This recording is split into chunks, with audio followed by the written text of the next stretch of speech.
Hello, everyone, and welcome to my first episode of G Talk. Not to be confused with the potentially coming show a little bit later.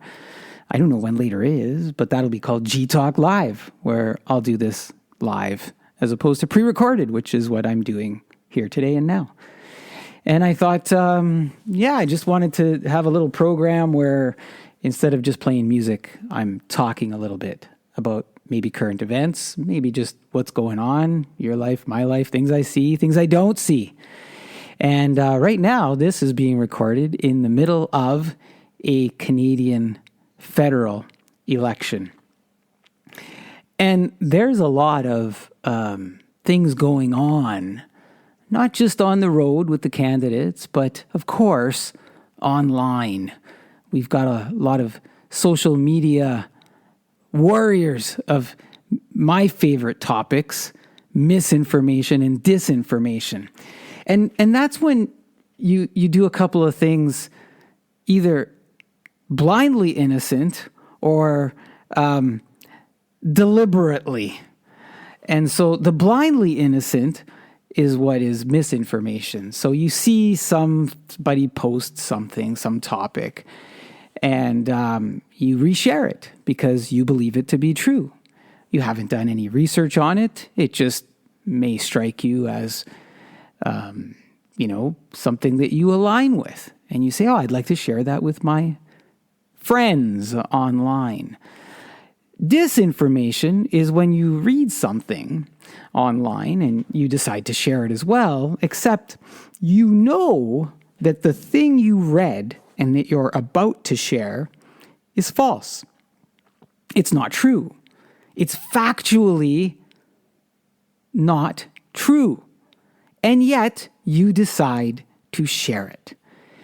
And there's a lot of that going on. There's a lot of that going on online. See, the misinformation is sometimes forgivable if it's a one-off.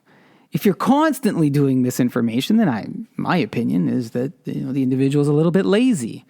But if you're doing the other thing where you know it's factually wrong and you're sharing it, that's disinformation. You're disinforming your group of friends and the way social media works, probably adding it to some algorithm where it gains some leg. And I don't know, here's the thing, I don't know why you want to do that. I don't know why you'd want to create disinformation. I don't know why you'd want to take something that's not true and propagate it to make yourself feel better about something.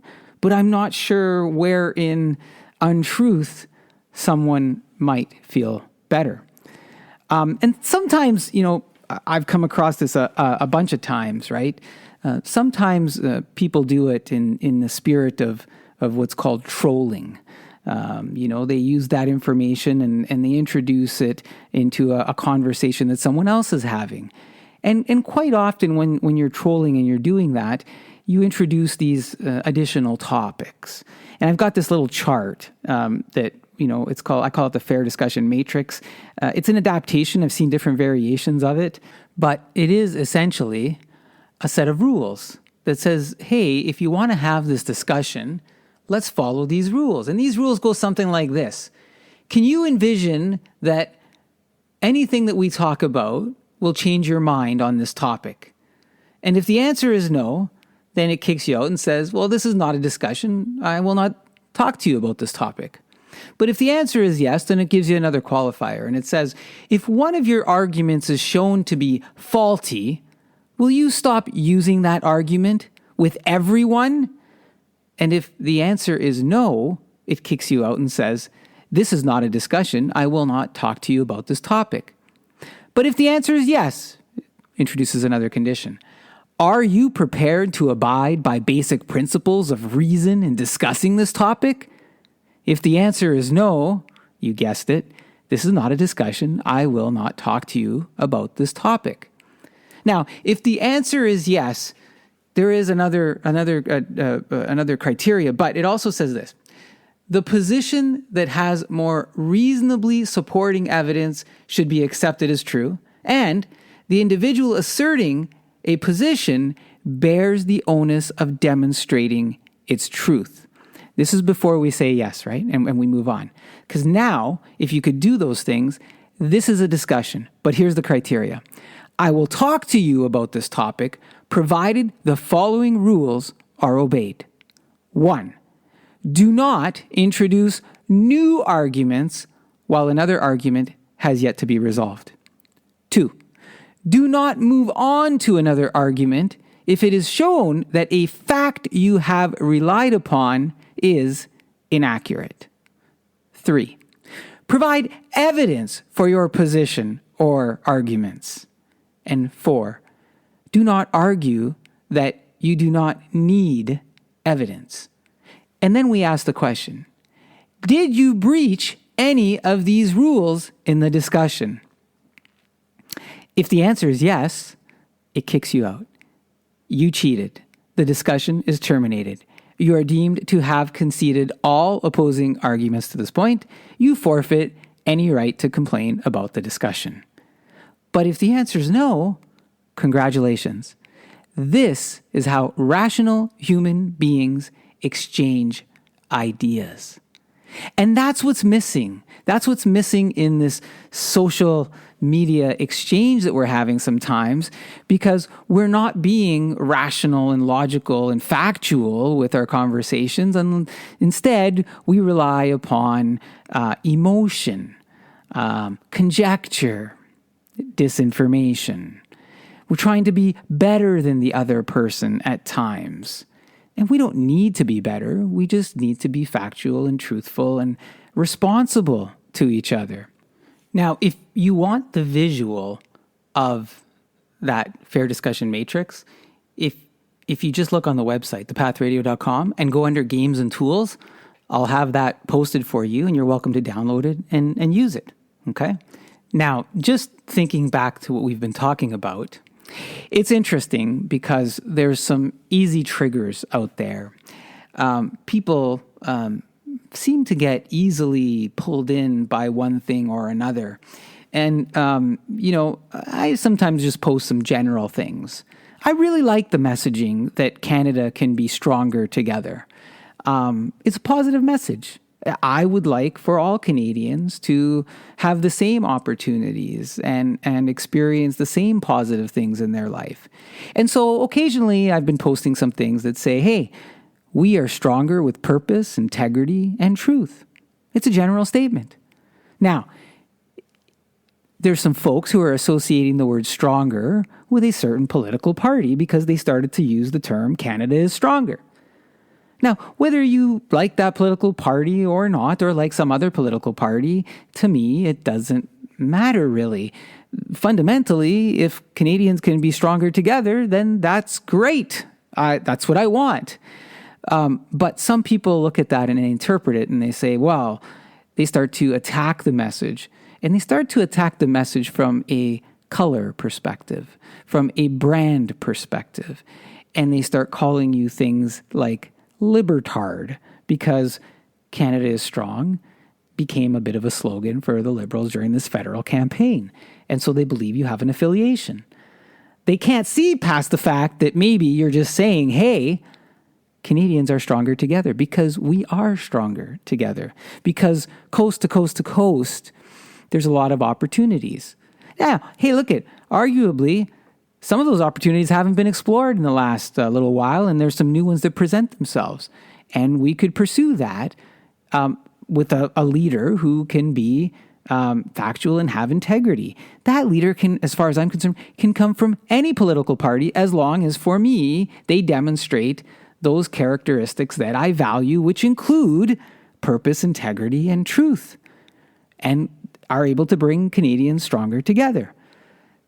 I am not tied to any particular political party, but I am tied to leadership that demonstrates strength and caring about their fellow Canadians.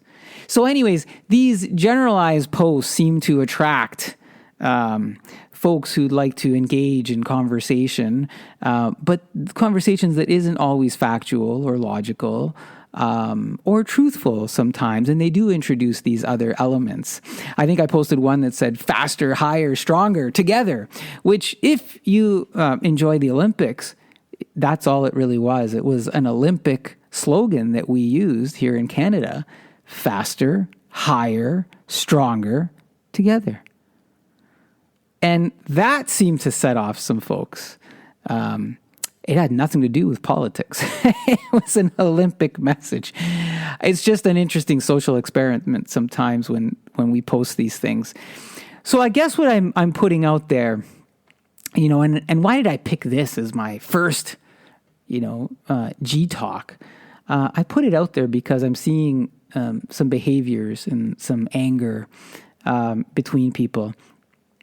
And I'm hoping that it doesn't have to be that. I'm hoping that as Canadians, we can continue to band together towards a common goal, help each other. There's certainly some uncertain times based on another topic. Maybe it's not for here, the tariffs and all of that's going on. There's some global disruptions. But one of the things that we can do is be there for each other. And that can come in many forms. That can come, if you have extra, that you help somebody in the way that you can. I may have told this story on one of my other shows before, but it's worth sharing right now. My grandmother, Amelia, who I had the privilege of, having grown up with and spending time in her home with my grandfather, she was well known that if she had a pot of pasta or soup or whatever it may be that she was cooking at lunch, she might have started out cooking for the few people in her home, 3 or 4 people. But if you showed up at her house at lunchtime, she put out an extra plate. She didn't ask you if you wanted to stay. She put out an extra plate and she said, "Hey, you're staying for lunch." And that pot of soup or pasta or whatever that she made, it was going to feed 4. Well, now it was going to feed 5.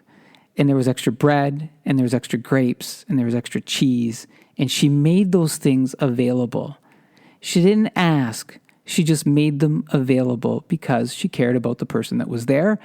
And she figured this: if I can sit at the table and eat, and you're here, then you should sit at the table and eat with me. And that's a little bit of a philosophy that I've taken with me throughout my life, which is it's okay to help others when you have the ability to help others. And that's what I'm hoping Canadians can do here. Look for ways to look at those differences and find a path to common ground to make each other better, because we are capable. I take nothing away from some of the people who take pride and joy in some of those pieces of disinformation or engaging in conversation that isn't, very fruitful. A lot of them, very intelligent people. And I've had the fortune of, some of the folks that I've engaged with in discussion propose some really good ideas, removing the emotion from it and saying, hey, but what if we thought about things this way? And that's where we start to make progress, when we have fruitful discussions, when we can take a moment to understand each other's perspective and point of view that's backed up by facts. And I'm not saying there isn't time to have your opinion, but how you go about having that opinion, how you handle it, how you choose words to speak to that opinion, what you do, your actions do matter. And people around us, whether they're our kids, our friends, our peers, they'll feed off of that. And that helps generate the next set of conversations and our next set of approach in how we deal with a similar situation or a similar person.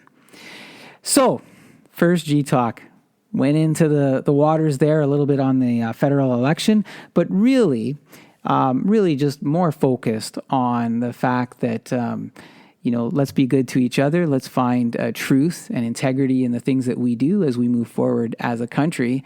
And all I can say is, go Canada, go. Thank you for listening. Till next time, G Talk, I'm Guido.